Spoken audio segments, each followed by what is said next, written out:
Il a marqué l'un des buts de Liverpool cet après-midi, celui qui est devenu une des stars du foot actuel, mais il a parfois aussi une résonance politique compte tenu de sa popularité. Il s'agit de ce joueur égyptien que vous voyez à l'écran, Mohamed Salah, l'attaquant de Liverpool. Jonathan Serrero, bonsoir.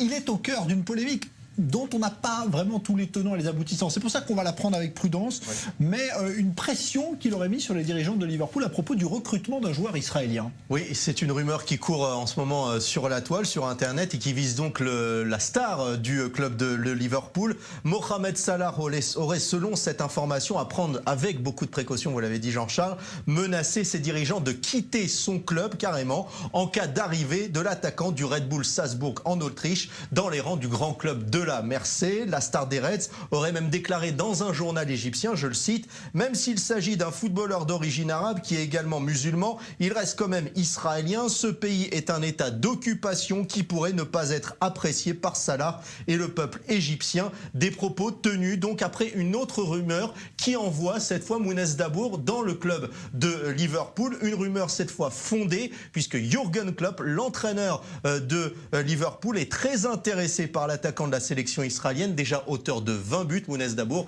est l'un des meilleurs buteurs d'Europe en ce moment. Alors, il faut dire que ce n'est pas la première fois que Salah est associé à une polémique liée à Israël. Oui, déjà en 2013, Mohamed Salah et son ex-équipe du FC Bâle en Suisse doivent affronter le Maccabi Tel Aviv en barrage retour de la Ligue des Champions, et le joueur est victime de pression de la part des autorités égyptiennes pour l'encourager à boycotter son voyage vers Israël. Problème, Mohamed Salah est le meilleur joueur de son équipe et le FC Bâle ne peut pas s'en passer à l'époque. Les pressions durent plusieurs jours, mais Mohamed Salah finit par trancher et décide de se rendre en Israël. Déclare-t-il à l'époque, c'est mon job, tout ce remue-ménage n'a rien à voir avec le sport. Ce sont les déclarations de la star égyptienne. Et Mohamed Salah est donc venu en Israël. J'ai même eu la chance d'assister à ce match-là à Bloomfield, où Mohamed Salah a pris le temps de serrer la main à tous ses adversaires et a même inscrit un but ce soir-là. Il s'est même agenouillé pour embrasser la terre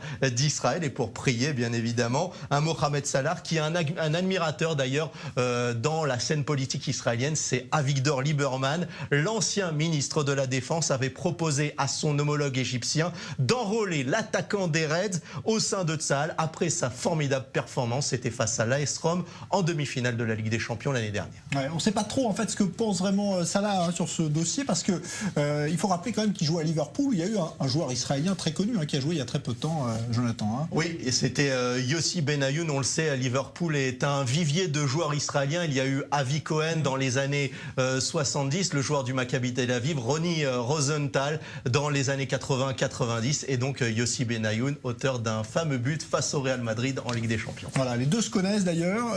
Il est arrivé qu'ils échangent sur Twitter, mais c'est vrai qu'on aimerait bien avoir son. Pour l'instant, il n'y a pas sur son compte Twitter. On est allé voir. Pour l'instant, il n'y a rien d'officiel par rapport à cette information. Voilà, qui est reprise, Jonathan, il faut le dire aussi, par la presse anglaise. Il n'y a pas que la presse ici en Israël qui en a parlé. Oui, il y a le Mirror qui reprend cette information. Il y a quelques blogs aussi au sein de la presse britannique qui reprennent cette information. Quelques sites internet sur la toile reprennent cette information, mais les grands sites internet de sport ici en Israël, par exemple la 5e chaîne d'information de sport, ne reprend pas du tout cette information. Ça a été décidé au sein de la rédaction de Sport Ramesh, Sport 5. Merci Jonathan Serrero. On verra d'ailleurs s'il s'exprime juste après le match, puisque Liverpool a gagné assez facilement cet après-midi. C'est le fameux Boxing Day en Grande-Bretagne. On joue le lendemain de Noël. Selon la tradition, on verra si Mohamed Salah s'exprime donc, puisque Liverpool est leader du championnat anglais. Merci à vous. On suit cette affaire de toute façon sur i24 News.